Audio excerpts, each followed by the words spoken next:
Okay. Isa mapagpalang gabi sa ating lahat at breaking news lamang po tayo mga kamarka. 87-81 for Dominican Republic and congratulations pa rin kahit papaano sa Gilas Pilipinas and dun sa winning team na Dominican Republic.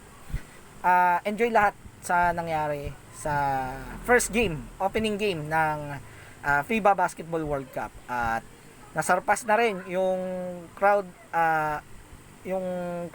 attendance na nagpunta sa isang araw na laro lang.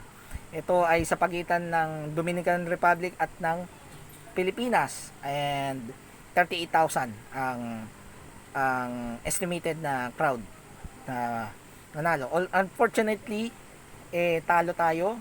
Although one loss pa lang to. I think kinakailangan manalo tayo sa susunod na laro para sa ganoon sa second round maka ano pa rin tayo ng aim ng isang panalo ng more than 2 wins sa laban para makapasok pa rin tayo sa Olympics dahil merong slot for the best Asian team na makakapasok sa Paris Olympics. Pero I think nag-enjoy pa rin ako kahit natalo tayo.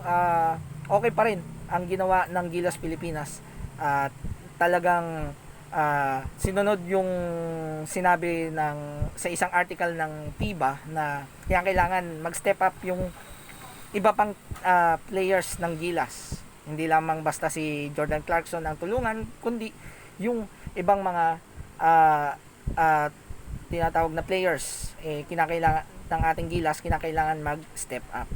Yun lamang at kahit papaano saludo pa rin ang sambayan ng Pilipino sa ginawa ninyo Gilas Pilipinas. Si Karl Anthony Towns nag-double-double although sa attempt niya sa mga 3 points hindi siya makaporma. So yun lang. At I think humanga naman ang Dominican Republic sa ginawa ng Gilas Pilipinas dahil ultimo sila nahirapan sa gameplay ng Gilas Pilipinas. So congratulations pa rin sa dalawang koponan, ang Dominican Republic at higit sa lahat yung Gilas Pilipinas. Congratulations pa rin.